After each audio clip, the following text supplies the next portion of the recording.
E aí, pessoal, tudo na paz? Hoje a gente vai mergulhar na história de uma banda que surgiu na cena do rock dos anos 90 como um verdadeiro furacão, para depois se transformar em algo que, olha, ninguém imaginava.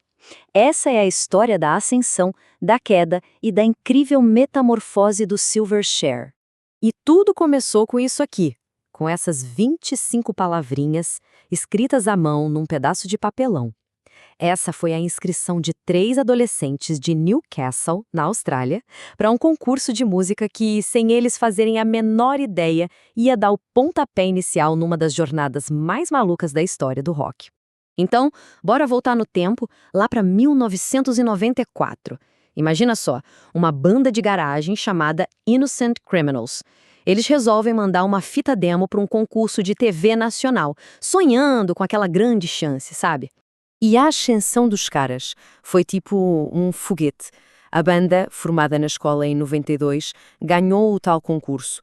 Em questão de meses, eles já tinham assinado com uma gravadora, mudado o nome para Silverchair e lançado o primeiro álbum, o Frogstomp.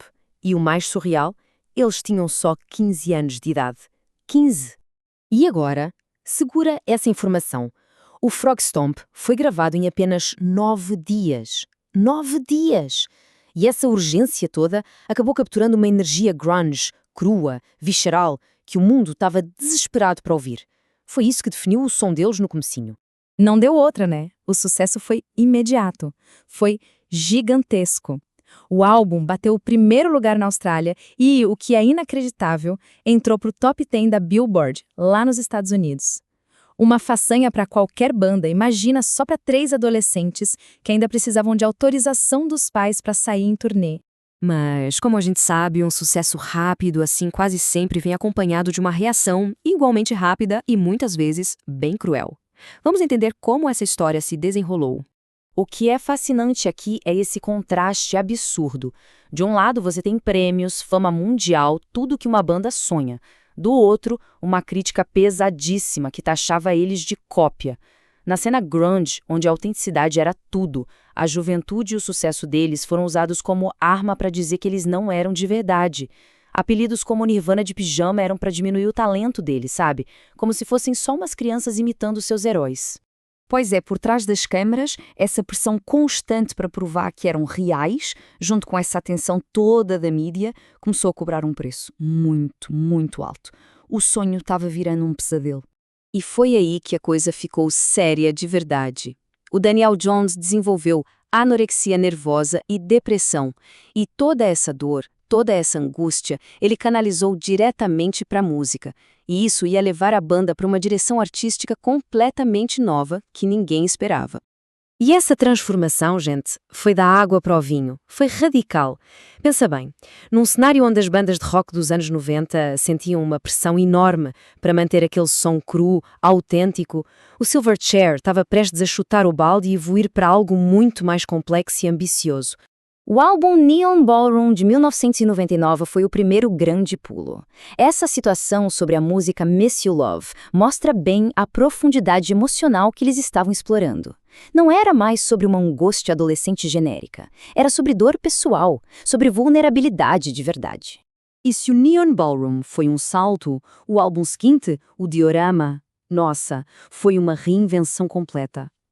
A decisão do Daniel Johns de compor principalmente no piano e não na guitarra mudou o som da banda da noite para o dia. Para entender a ambição do Diorama, é só olhar para quem eles chamaram para ajudar. Eles trabalharam com o lendário Van Dyke Parks, o cara por trás dos arranjos orquestrais dos Beach Boys. O resultado foi um álbum de art rock super sofisticado, teatral, um som que estava a um universo de distância da garagem do Frogstomp e, sinceramente, de quase tudo que as outras bandas de rock estavam fazendo na época. Depois de uma pausa forçada por causa dos problemas de saúde de Johns, a banda voltou para aquele que seria o seu último capítulo. E olha, foi um retorno triunfal. Depois de 5 anos parados, eles lançaram o Young Modern em 2007. E o título foi um apelido que o próprio Van Dyke Parks deu para o Johns, tipo jovem moderno. E isso refletia perfeitamente o som, mais confiante, mais pop, parecia que finalmente eles tinham achado o equilíbrio perfeito entre a ambição artística e a pegada do rock. E então, Quando parecia que eles estavam no auge da criatividade, veio a bomba. O anúncio de uma hibernação por tempo indeterminado foi só um jeito educado de dizer acabou. A faísca criativa, segundo eles, tinha simplesmente apagado. E isso nos leva à pergunta que todo fã faz há mais de uma década. Será que um dia eles voltam? A resposta curta, infelizmente, é não, e a gente vai entender o porquê.